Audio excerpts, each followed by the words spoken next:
Hey guys, Michael here with the dailynote.net, and you can see I have a new studio going, a new microphone, and maybe we'll talk about that a little bit later. But first things first. So where have I been in the last week? Well, yeah, I said I was gonna start making videos starting last Saturday, and literally when I went to pick up my Galaxy Note 7, after I had reserved it 2, 3, maybe even 4 weeks ago, even before they officially started taking pre-orders for it, they said they will take mine. And then I show up and they didn't have one for me, and they were literally sold out on release day, and it's been really hard to get one. And I had my heart set on the black one. They're not going to release that in Korea until maybe November. That's just a guess. So even this one was hard to get. I had to literally run around everywhere in Seoul. So anyways, I don't know if you need to do, or if I need to do like a unboxing video or anything like that, but I'll just run through it real quick. I really like the packaging. Samsung really stepped up the packaging. This time they really went all out. It looks like you could see that there's some magnets here that actually makes this stick. This reflective paper here, even that, you can even see the magnet here. So anyway, this is the micro USB to USB-C, and this is supposed to be the cable or the adapter that lets you hook up two phones, and you could transfer the data and the app over. I did it with my Note 5 or Note 4 to Note 5, and it was awesome. However, I pretty much already set this up by hand because it didn't take too long. So I don't think I'm going to need to use it. But what this also functions as is an OTG connector. I've heard. I haven't tested it. So I'm just going to give it a quick test. I'm going to put a mouse dongle on here with the mouse on. And then okay, it says charging connected to USB. I don't know what that's supposed to mean, but yeah, you could see, you should be able to see the mouse cursor, right? It's about right there. It's a little bit hard to see, but yeah, you could see the mouse cursor there, and yeah, seems to work pretty well. Okay, so yeah, it's nice to have. I have USB OTG cables. I don't have a dongle for it. On top of that, I only had the micro USB one, so it's nice to have one just for the OTG one. I didn't think I would need it, but actually it's very nice. So let's move this out of the way. Okay, headphones. Get this. Oh, here we go. Okay, I think last time it was a more rectangular box, but I believe these look pretty much identical. Okay, so here are my Galaxy Note 5 earphones. I just want to do a side-by-side comparison. They are literally 100% identical. I haven't put any SD card in there yet. I was going to order the 256 gigabyte card, and then I realized, and then I saw that they just got sold out yesterday. So anyways, first impressions, I'm going to compare it to the Galaxy Note 5, and I don't know if I could show this on camera that well, but you should be able to see that the Galaxy Note 5 is quite smaller. When I say smaller, or so you should be able to see that the Galaxy Note 5 is indeed smaller, right? I believe it's at least maybe 2.5 millimeters narrower, right? Narrower than the Galaxy Note 5. Some people might think that's a huge difference. Some people might say that's 2-3 millimeters. Doesn't really matter. But yeah, if you thought this was just a little bit too big for you, I think you will notice a difference. It's a little bit, it is definitely easier to hold, albeit a little bit more slippery. And let's see. Oh, the Retina unlock.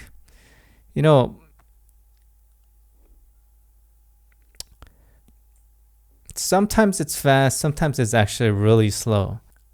What's great is that all three options are available to you. Another thing is, I don't want to reinforce the stereotype. It literally says here, open my eyes fully. But, stereotypes aside, I don't always keep my eyes fully wide open at all times.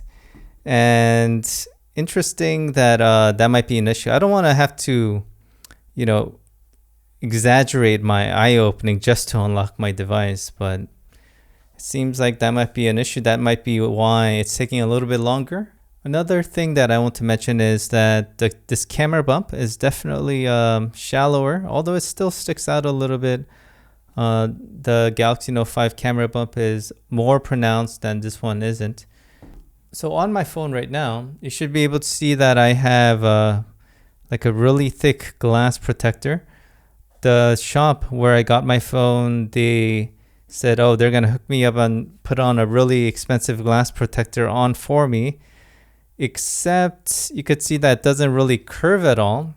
And it kind of stops right there, right? Although they put it, they put it on nicely. It has these marks already on the side. I guess they messed up on the sides here. But yeah, I kind of don't like how this line, right? It's kind of very distracting, especially when you tilt the device.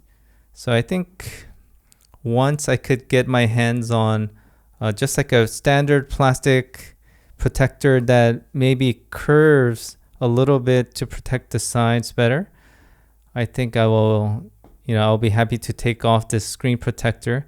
But after having watched that infamous video for the scratch test, I'm just a little scared to run without a glass protector or a screen protector. So I'm waiting on a couple of accessories. I ordered a lot. Some of them I got it for free as a promotion to buying this during a launch period. So one of them is the lens cover. So lens cover, well, that one I ordered, but the lens cover, you put a small thin plastic case on it and then it lets you screw a wide angle and telephoto lens to it. And I was debating whether I should get that or not. And I thought, this device has a very unique feature that I really like. It does near 240 frames per second, 720p video. And I have much nicer cameras with, better lenses, obviously, but they don't have anything close to the slow motion video features of this. So if I had lens options, I'm not sure how great the lenses are going to be, how much of a telephoto lens that it has. But if I could broaden the lens options for the Galaxy Note 7 that has the amazing high speed or slow motion feature, I think it'll be more useful. So that's why I ordered that. And then I got for free the standing flip cover, which is the S-View cover with a kickstand. So let me show you a little trick you could do with this, very minor, but this is a Galaxy Note 5 and this is the flip cover, right? So it's basically this, but it lets you use it as a kickstand. Now, for the Galaxy Note 5 owners who actually have this, let me show you just a little trick. So say that you have your earphone plugged in, right? If you want the kickstand, all you have to do is use your earphone kind of as a friction, right? Because most of the time you probably have a very slippery table and it won't work. However, if you just do this, right, there you go. You have a kickstand without having to upgrade your Galaxy Note 5. So there you go. You could probably do that for just about any Galaxy Note or Galaxy S with the flip cover. So I'm waiting on that. The other thing I'm waiting on is the charging backpack. So the charging backpack is basically a very thick case. Probably it doubles the thickness of your phone. I kind of don't like the efficiency of it because it literally makes your phone double. I think I haven't even tried it yet, but it looks like it adds quite a bit of heft to it, and it provides about 3100 milliamp hours of battery, which is less than one single battery, which, is much smaller than this phone. However, it's like one solid piece and it works together. And considering how good the battery life on this is, I think I should be able to go a full day without ever having to worry about battery life. I've only had this for about a day, but I am happy with the battery life so far. I've been using it quite a bit, and I'm down to about 59%. I was surprised how much smaller they made the Galaxy Note 5 compared to the Galaxy Note 4, how much more accurate the colors were, and how much better the audio quality is, and how much better the camera was, even though it was missing the battery feature. And all of that has moved on to the Galaxy Note 7. It has even a better camera, right? It does the high speed or slow motion video better. I believe the pixels are a little bit larger, so it's able to capture low light video a little bit better. When I run the HDR mode on this camera, it's able to capture more detail in the shadows. And I think the front-facing camera is about the same.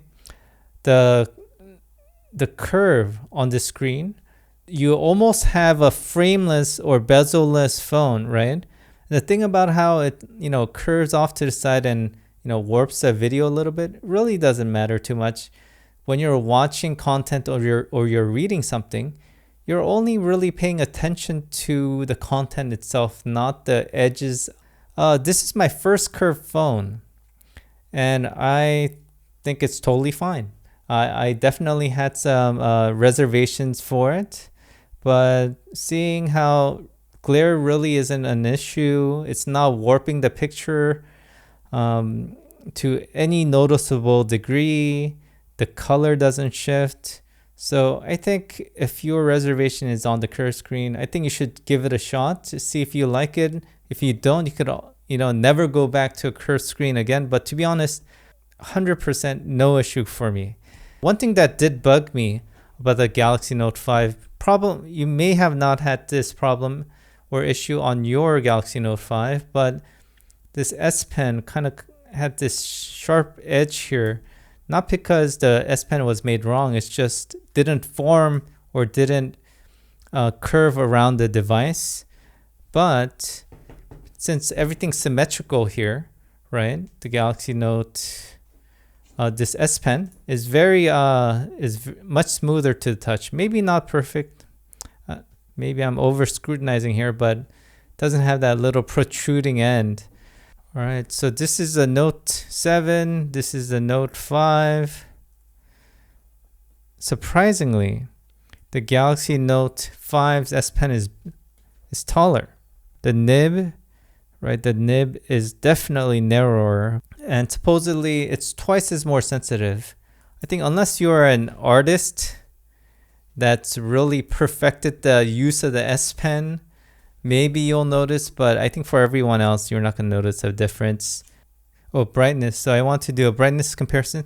Now, mind you, I believe this Galaxy Note 5 is almost a year old, and I believe these screens get just a little bit dimmer. In my eyes, it's just a little bit brighter, and it could be that this is actually brighter, or maybe the screen is about a year old and you're seeing some degradation of the brightness of the image. But then again, I don't use the Galaxy Note 5 on full screen brightness still, so I think either screen should be as bright as you want it. I did hear that there are some complaints that Action Memo is gone. I believe it's a full S Note app, right? You get access to different brushes. You could insert images. You could capture voice. You could type text. You have font options. Is there a S Note? Actually, so even the S Note is gone. So that one I wasn't expecting. But I'll be completely honest, I don't use on the Galaxy Note 5, I don't use S Note at all. However, Action Memo I've used over 1,000 times. One thing that kind of bugs me though is if I want to change the brightness, I have to do this twice. I'm not sure what the logic was for doing that, but just so you know. So anyways, let me end that video for now. Those are just my first impressions, and I'm sure it's way longer than you're used to, especially on this channel. I just want to give you like a hands-on, as we go, first impressions here. So anyways, I hope you got some use out of this video, and I'm always very welcomed by the subscribers of my channel, so I want to say thank you for that. And hopefully I'll get to see you frequently. If you feel that I've deserved it, please hit that like button and subscribe if you haven't subscribed already. So until next time, thank you for watching.